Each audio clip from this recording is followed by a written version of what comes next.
Hello tout le monde, bienvenue sur la chaîne de Crochet un Tiers. J'espère que vous allez bien, que vous êtes en forme. Aujourd'hui dans ma vidéo, ce que je fais dans le fond, je vais faire l'organisation de ma toile. Je commence une nouvelle toile. Celle-ci, je l'ai baptisée mon chat multicolore. Donc, c'est ça. Hein, je me suis pas trop cassé la tête, c'est un chat et c'est plein de couleurs. Cette toile-ci, je m'en allais dire que je n'avais pas les numéros DMC, mais oui, je les ai décrits sur les petits sachets. Donc, génial, je vais pouvoir conserver mes perles par la suite. J'ai 16 couleurs différentes dans la toile. C'était censé être une 30 par 30. Selon moi, ce sont les mesures extérieures, 30 par 30. Donc, on va voir là, au niveau du canevas, qu'est-ce que ça va être. J'ai mon petit outil ici pour mesurer. Je vais vraiment là, je prépare ma toile avec vous, je l'organise et puis je vais la séparer en sections aussi avec des washi tape à l'aide de mon petit couteau ici, là, mon petit outil, là, mais c'est merveilleux, écoutez. Donc, on commence. En premier, ce que je vais faire, je veux vraiment, là, je suis curieuse, je veux aller voir là, ma toile combien par combien qu'elle mesure. Bon, ça mène du train, mais c'est efficace. Bon, fait que si je regarde, c'est ça. Donc, les dimensions extérieures, c'est 30. Donc, ma toile, c'est sûr qu'elle n'a pas 30. Donc, elle a combien? Si je me pars à 0, j'ai 23 cm. Elle est supposée d'être carrée. 23 par 23. Donc, j'ai des petits tableaux. Puis je pense que j'ai même un petit cadre 25 par 25, des petits cadres carrés. Je suis pas mal certaine que j'ai ça. Donc, au niveau là, de la finition, ben, ça va être un petit peu de bricolage, si on veut. Ça va être... c'est sûr qu'il va falloir là, que je fasse quelques petites modifications. Mais rendu là, ça fera une belle vidéo là, à faire aussi. Donc là aujourd'hui, là, ce que je fais, là, je vais vraiment organiser mes perles, puis tu sais, je vais vraiment séparer ma toile. C'est ce que je veux faire. Fait que là, j'étais curieuse. Fait que j'ai une toile 23 par 23. Bon. Ce sont des diamants ronds. J'ai 16 couleurs exactement. Donc là, moi, je pars vraiment, là, je vais juste passer un petit peu ma toile. Là, moi, je pars vraiment avec un organisateur flambant neuf, OK? Des petits organisateurs populaires que vous êtes capable de trouver, là, à bien des endroits. Donc, ce que je fais en premier, ici, là, l'organisateur, il se trouve comme ça, pour ceux qui ne connaissent pas, parce qu'il y a quand même beaucoup de personnes qui commencent le diamond painting. Hein, faut se le rappeler. Je sais, ceux qui en font depuis longtemps, on les connaît depuis longtemps, ces organisateurs-là. Ce que j'ai fait, moi, c'est que j'aime, tu sais, vous voyez, là, il y a un sens qui rouvre, OK? Ben moi, j'aime qu'ils rouvrent tous du même sens. Puis, premier organisateur, quand j'ai collé mes étiquettes, il rouvrait un peu de toutes les bords. Puis là, ben, quand je les ai toutes mis à l'endroit, ben, il y avait des étiquettes qui étaient en haut, d'autres qui étaient en bas. Ça me gossait. Donc, si vous ne voulez pas recommencer puis que ça vous gosse vous aussi, quand c'est pas droit, un petit truc en partant. Fait que la première étape que je fais quand mon organisateur est flambant neuf, je vais aller mettre une étiquette sur l'extérieur. Fait que vraiment, là, je me mets une étiquette sur l'organisateur. Avant, j'écrivais avec des charpies permanents direct dessus. Sauf que, oui, vous en faites pas, je dis charpie permanent, c'est sur du plastique. Si on frotte ou qu'on efface avec une gomme à effacer, ça part. Sauf que le hic, c'est que moi, je laisse souvent des organisateurs traîner sur mon bureau et au soleil, le charpie devient super pâle, voire disparaître. Fait qu'à un moment donné, tu ne sais plus avec quel kit si tu traînes ça pendant longtemps. Donc, j'ai vécu l'expérience, je vous le dis. Donc là, moi, je me mets tout le temps une étiquette sur le dessus qui me dit qu'est-ce qui est classé là-dedans, vu que j'en ai plusieurs là qui sont ouverts en même temps. Donc, ça va être mon chat multicolore.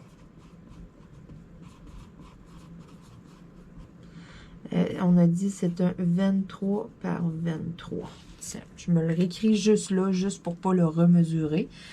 Donc là, pourquoi de mes grosses étiquettes? C'était pour ça. Ensuite, j'ai des petites étiquettes que j'ai achetées au Dollarama. Vraiment, là, des petites étiquettes comme ça, là, carrées. OK, c'est vraiment pas gros. Fait qu'est-ce que je viens faire? C'est que je vais venir mettre des étiquettes vraiment, là, partout sur chacun, là, de mes petits casseaux, si on veut, là, sur chacun de... Fait qu'après ça, sur les étiquettes, moi, ce que je vais faire, c'est que je vais aller écrire le symbole. Parce que, tu sais, quand on fait notre toile, qu'est-ce qu'on cherche? Mettons, on cherche le symbole qu'on voit en avant de nous autres. Puis moi, j'haïs ça. Quand que je cherche un symbole, après ça, aller me référer dans la légende pour aller voir quelle couleur c'était. Fait que moi, tout de suite, mon point de repère sur mes organisateurs, c'est directement le symbole, voire le chiffre, whatever, qu'est-ce qu'on retrouve sur la toile. Puis là, comme ma légende, j'ai juste numéroté de 1 à 16 là, pour me dire mes 16 couleurs. Puis j'ai juste comme le symbole. Tu sais, ici, là, il est juste comme écrit, tu sais, le symbole que je retrouve là-dessus. J'ai pas mes numéros de DMC dans ma légende. Ma légende est vraiment faite très simple, si on veut, mais je les ai sur le sac. Fait que là, moi, ça me tente pas. C'est des petits sacs qui sont pas refermables, puis ça me tente comme pas nécessairement de garder mes petits sacs. Fait que qu'est-ce que je vais faire sur mon étiquette? Ben, je vais écrire en tout petit sur l'étiquette le numéro, la couleur, that's it, à côté. Fait que tu sais, quand que je vais arriver, puis je vais garder mes perles après, mais tu sais, je vais retranscrire mes informations, puis je vais pouvoir jeter mes petits sacs. Ça sert à rien de les garder, ils sont pas refermables. Puis les garder juste pour avoir les numéros des couleurs, bof. Donc, c'est pour ça que... Fait que la prochaine étape, c'est vraiment d'aller identifier. J'en fais un ou deux avec vous. Puis le restant, là, on va avoir une belle petite coupure de vidéo. Ils sont tous numérotés, là, si je regarde comme il faut. Donc ici, 1, 2, 3, 4. Fait que tu sais, j'ai vraiment ça jusqu'à 16. Fait que j'ai vraiment mes 16 couleurs. Après ça, mon numéro 1, mais c'est du 154, c'est écrit ici. Après ça, mon numéro 2, c'est du 208, c'est écrit ici. Après ça, mon numéro 3, c'est du 304. Fait que tu sais, moi, ce que je vais faire, là, puis aussi, je le fais toujours au crayon de plomb. Sur l'extérieur, j'enlève mon étiquette quand que je réutilise l'organisateur, mais dessus, pour éviter de tout le temps enlever les étiquettes ou d'en recoller par-dessus, moi, j'écris toujours au crayon de plomb et puis j'efface. Fait que je garde mes étiquettes vraiment longtemps. Quand que je mets les étiquettes sur l'organisateur, là, hey, j'en ai des vieux, là, que ça fait au-dessus de 3 ans que je me sers. Puis j'ai encore les étiquettes que j'utilisais depuis le début. Juste parce que je fais attention, je pèse pas trop fort quand j'écris au crayon de plomb, puis j'efface. Sérieux, ça peut durer longtemps. Donc, mon numéro 1, là, pour faire ça, dans le fond, j'ai besoin de ma légende ici. Donc, mon numéro 1, ce sont des petits 4. Fait que moi, ce que je vais venir écrire en gros dessus, ça va être un chiffre numéro 4. Puis après ça, je vais venir écrire en petit, entre parenthèses en haut, 154. Fait que là, je le sais que c'est ma couleur 154. Après ça, ma deuxième couleur, c'est le symbole pi.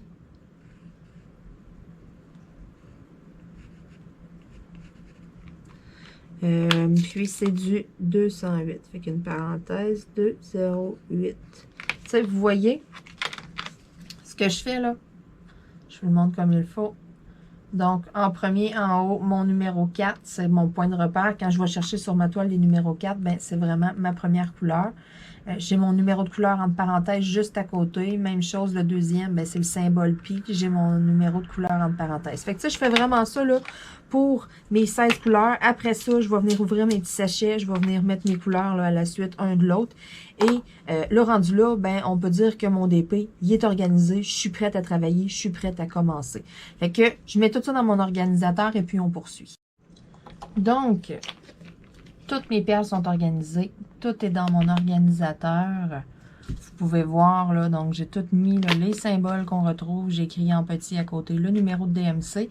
Et puis ici du 310, là, mes numéros 2 sur ma toile, ben j'en avais beaucoup. Donc je suis venue en mettre, là, quand j'en ai en double, là, je ne mets pas 2 d'affilée. OK? J'en mets tout le temps un de chaque au début quand j'organise. Puis quand j'ai des doublons, ben je m'en vais les mettre tout le temps à la fin. Je vais tout le temps m'en chercher un, là. Puis c'est ceux-là que je vais aller vider en premier. Fait que mec, je prends les petits numéros 2, mais c'est celui-là ici que je vais venir vider en premier pour venir l'effacer, là, pour vider le plus possible. Parce qu'à la fin, je me ramasse juste avec mes couleurs d'origine de la toile d'attitude. Je ne suis pas à aller voir, là, ah, j'en avais là. Et, moi, je trouve que c'est moins mêlant comme ça. Donc là, je suis prête à séparer ma toile. Donc, j'écris au crayon de plomb, j'ai mon efface, parfait. Donc là, pour séparer la toile, là, en premier, OK, introduction, washi tape. J'en ai une coupe ici là, qui était déjà ouverte, là, que j'ai gardé dans une petite boîte. Là.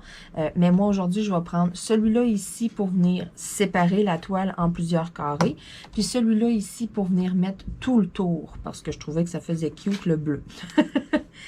Donc là, le washi tape, il y a 2 utilités. Et puis, vous allez les voir, OK? Donc là, la première, là, vous le savez, premièrement, je vais me servir d'un de mes Cover Minder, OK? Cover Minder, un de vos meilleurs amis lorsque vous faites du DP. Principe de 2 aimants, on en met une en dessous de la toile, on met l'autre sur le dessus pour tenir la fameuse bande, OK? Donc, ceux qui ne connaissent pas les Cover Minder, j'en ai une tonne sur ma boutique pour tous les goûts. Là, en premier, ce que je viens faire avec le washi tape, je vais venir faire le contour de ma toile pour enlever la fameuse bande collante. Ici, il n'y en a pas beaucoup sur la toile. J'en ai un petit peu ici, puis un petit peu là, mais tu sais, ici en bas, j'ai pas grand-chose. C'est pas grave, je vais en mettre pareil. Ça nous aide en même temps à partir vraiment droit. Donc, je me laisse comme même pas 1 mm d'espace. Comme ça ici. Donc, j'ai un premier côté. Moi, je viens appuyer comme il faut. C'est sûr que ça colle parce qu'en partant, vous embarquez sur le rebord de colle. C'est officiel que ça tient. C'est de venir faire vraiment là, les 4 côtés. Fait que vous voyez, mon cover binder, là, je fais juste comme le déplacer tranquillement, puis l'autre aimant en dessous à suivre. C'est pas tous les cover binders qui font ça. Je vous le confirme. Les cheapettes, là, vous allez avoir de la misère à faire tenir votre pellicule. Ça prend des bonnes aimants de qualité. Bon, ça ici. Et puis ici, il ne faut pas que j'embarque sur ma toile. Et voilà. Fait que là, je m'en sers pas de cette tape-là pour l'encadrement. Fait que ça, je suis pas obligée que ce soit bien parfait sur les coins, là. Hein? Le but de mon tape bleue, c'est vraiment juste de venir enlever, là, mon rebord de colle qu'on est tout le temps à côté dessus. Celui qui ramasse de la cochonnerie, dont des poils de chat. Là, on va venir faire l'autre côté ici. Comme ça.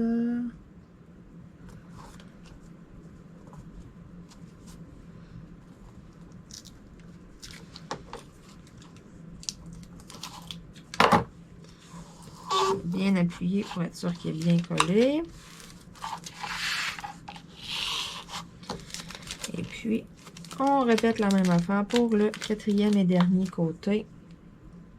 Vous voyez, c'est vraiment pas long. Et là, moi, j'ai tout le temps de la misère avec ça. OK. Il est où le bout du tape? Bon, ici, j'ai une bande un petit peu plus large. Donc, c'est pas pire. Il y a des toiles qui ont vraiment des bons rebords, puis il y en a d'autres qui en ont pas beaucoup. Bon, parfait. Donc, je vais venir couper ça ici. J'appuie comme il faut. Et voilà. Donc, première utilité du washi tape, c'est fait. J'ai fait le contour, ma fameuse bande de colle. Donc, j'ai plus besoin de mon bleu. Maintenant, je vais venir me servir de mon turquoise. Je veux séparer ma toile. Je veux me faire plusieurs carreaux pour me faire des parties. J'aimerais la séparer, d'en mettre une à peu près dans le milieu. Moi, je la mesurerai pas, ok? Je vais y aller à peu près. Là, vous pouvez la mesurer pour avoir des carreaux vraiment, vraiment égales. Vous pouvez même compter si vous voulez. Moi, je vais y aller comme à l'œil. Je pense que je vais la séparer en 9. Tu sais, je vais me faire au tiers, mettons, puis aux 2 tiers. Je pense que c'est ce que je vais faire. Fait que là, ça, c'est par-dessus la pellicule, OK? Parce que c'est cette pellicule-là ici que je vais venir couper après. Fait que c'est vraiment par-dessus la pellicule. Bon, je vais arriver à trouver le bout de mon tape. Ça, c'est toujours la partie la plus difficile. Tu penses que tu l'as, finalement, t'es pas à bonne place pantoute. Bon, je l'ai. OK. Fait que là, je veux la séparer en 9. Bon, à peu près au tiers. Donc, je me dis à peu près ouais, ici. Bon, fait qu'on va y aller. Je vais coller ça à cheval. Malgré que... Là, dans le fond, j'ai un washi tape vraiment très, très, très mince. Ce que je vais faire, quand que je veux venir couper ma pellicule, là, pour pas que ça tombe là, dans le milieu, pour que ça tombe vraiment là vis-à-vis une ligne, mettons, là. Ce que je vais faire, mon washi tape, je vais venir comme le mettre à cheval sur 2. Et puis, après ça, mais, je vais m'enligner vraiment dans le milieu. Parce que, si je regarde, là, j'ai vraiment là, la largeur de mon washi tape, là. Si je check, là, c'est vraiment la largeur de 2 carreaux. Fait que ce que je vais venir faire, c'est que je vais vraiment m'enligner droit. Puis tu sais, après ça, quand je vais venir couper, mais je vais couper en plein milieu du washi tape. Fait que je devrais vraiment tomber là, comme il faut. Fait que là, ici, je suis pas venue le coller jusqu'au bout. Je l'ai parti ici, c'est pas grave. Tu sais, je vais quand même couper le restant de ma pellicule après, là. Tu sais, l'important, c'est vraiment, là, sur le canevas. Là, je suis pas en tout au tiers. Mais bon, je voulais vous le montrer, OK? Moi, c'est pas ici que je vais me coller, là. Tu sais, il faut vraiment s'enligner dessus. Fait que là, moi, à peu près au tiers, regarde, on va y aller à peu près là. Ici, comme ça.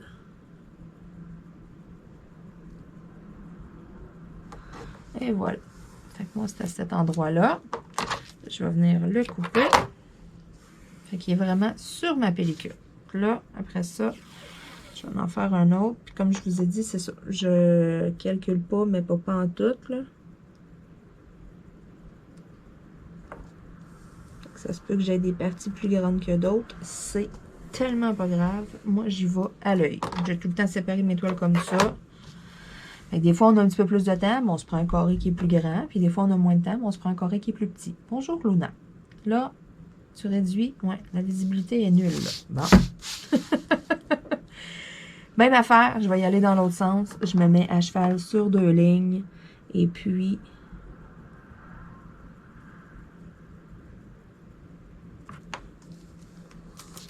comme ça, ici.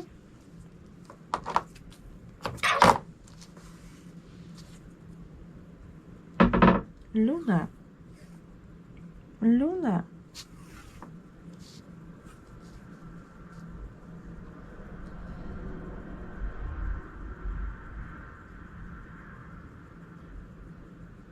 Bon, je veux tellement être sûre d'être bien droite.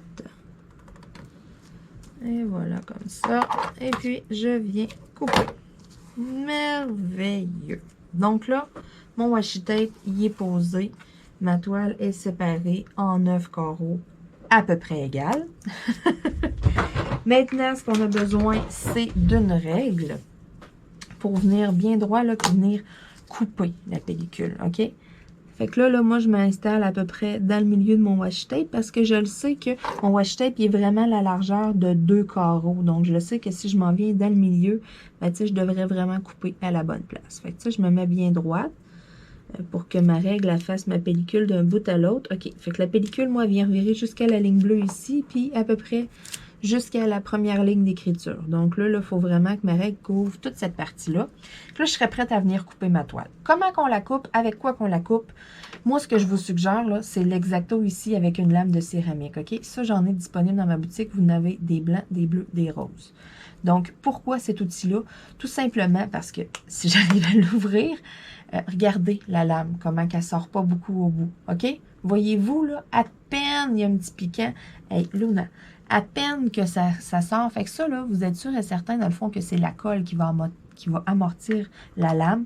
Et, hey, ma Luna, t'es tannante ce matin. C'est sûr et certain que ça va être la lame qui va amortir, la colle qui va amortir la lame. Vous ne couperez pas votre toile, vous ne passerez pas au travers. Versus, vous avez des X-Acto comme ça, un X-Acto normal.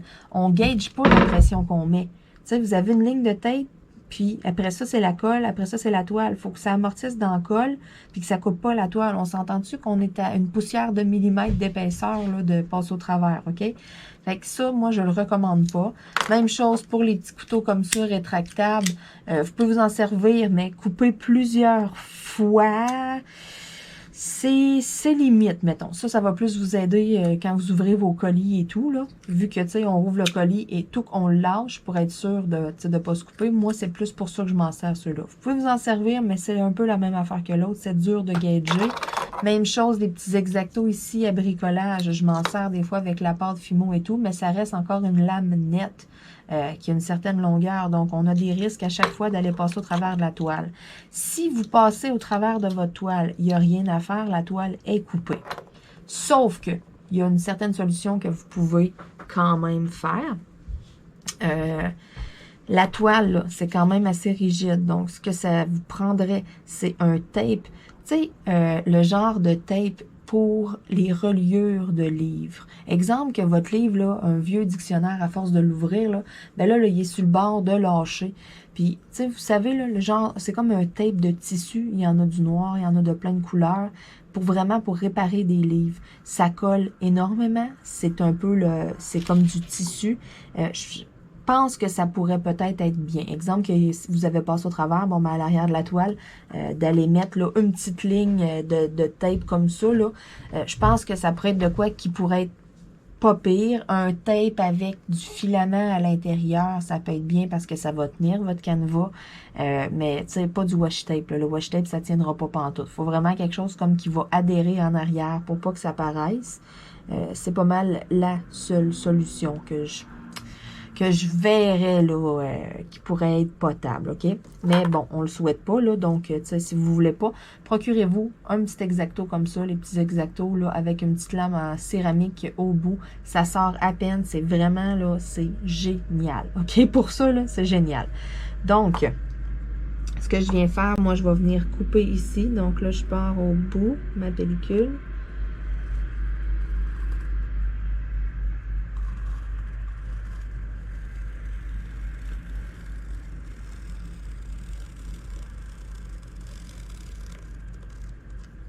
Puis je l'ai vu que ça a bien coupé. Regardez-moi ça. OK? C'est tout bien coupé. Je vais la remettre en place. Même chose ici, au début, elle est bien coupée. J'avais peur parce que... ouais, c'est ça. J'ai fait... je me suis comme désenlignée un petit peu au début. Je voulais juste pas peser trop fort. Regardez ça, là. Si on regarde ici... Oh! OK, ça l'accroche un petit peu. J'ai peut-être mal coupé à ce niveau-là. Pour savoir si vous avez bien coupé, là, venez faire ça comme ça ici avec votre toile. Vous allez voir, regardez votre washi tape, là. Et regardez, là, j'ai pas coupé la toile, mais je suis dans la colle. Donc, c'est parfait. Ici, pourquoi est-ce que ça n'a pas coupé? OK, non, c'est coupé. C'est coupé. C'est juste moi qui... Non, c'est bel et bien coupé. Parfait.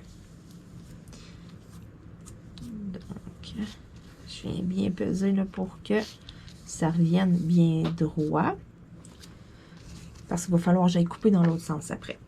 Bon, même chose, je viens me remettre à peu près dans le milieu de mon washi tape.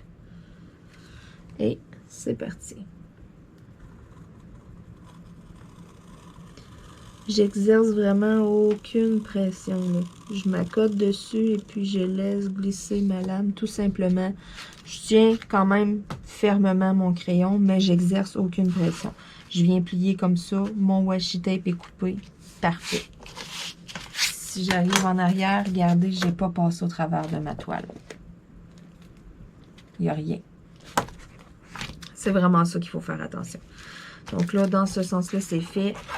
Il me reste dans l'autre sens. Donc, je vais venir me mettre... Puis, tu sais, si vous ne coupez pas exactement dans le milieu là, de deux, là, c'est tellement pas grave.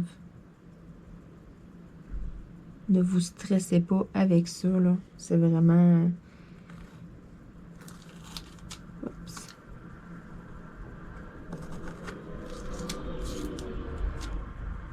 D'accord. Je vais être sûre que j'étais bien partie.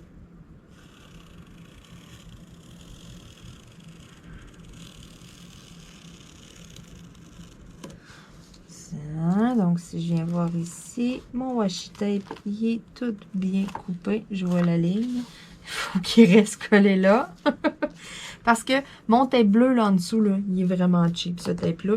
C'est pour ça que là, je le passe. Là, il m'en reste peut-être 2-3 rouleaux. Là. Même chose, mon petit verre ici.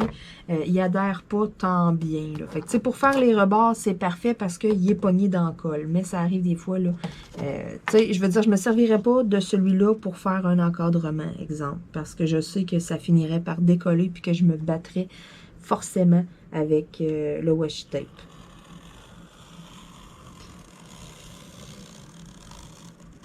Et voilà. Donc, je viens vérifier, je viens plier. Je vois que mon washi tape, il est bien coupé. Donc, ma toile est prête. C'est organisé. c'est séparé. Fait que là, je serais prête à venir faire là, des parties. Je voudrais venir travailler celui-là ici. Mais là, j'arriverais là, pour le premier exemple, là, vu que c'est celui du milieu, ben, tu sais, je viendrais décoller là, une pointe ici. Et puis, j'enlèverais ma pellicule et puis je pourrais venir commencer vraiment par le milieu si je veux. Pour les côtés, ben, tu sais, c'est facile de venir enlever là, un côté. C'est vraiment celui du milieu si vous voulez le faire au début. Mais tu sais, il faut vraiment venir plier la toile là, pour venir enlever un coin. Sinon, vous allez avoir de la misère, là, vous allez être là. Puis vous allez plus enlever votre washi tape que d'autres choses. Donc là, moi, je pèse bien comme il faut parce que je suis pas prête à la commencer aujourd'hui. Je voulais tout simplement vous montrer là, les possibilités, qu'est-ce qu'il y avait à faire avec le washi tape, un petit refresh là, sur l'organisation, parce que c'est ça, comme je vous dis, il y a quand même encore beaucoup de personnes qui connaissent pas le diamond painting et qui commencent. Puis c'est pas tout le monde qui va fouiller dans les vieilles vidéos. Donc, tadam! Voici ma toile. Elle est séparée, elle est prête à être commencée. Mon beau petit chat multicolore. Donc, surveillez ça au courant des prochaines vidéos vlogs. C'est sûr et certain que vous allez voir là, le début de cette belle petite toile. Donc, c'est des diamants ronds en plus. Ce ne sera pas quelque chose qui va être extrêmement long à faire. C'est un beau petit projet là, que je gardais depuis un bon moment là, sur le coin. Là. La toile était dépliée, tout était en dessous de ma sacoche. Donc, écoutez, ça fait un bout qu'elle est là. Puis je me suis dit, OK, let's go. Je la sors et puis je la commence. Sur ce, je vous dis merci encore une fois d'écouter mes vidéos. Et puis, on se dit à bientôt tout le monde. Bye bye!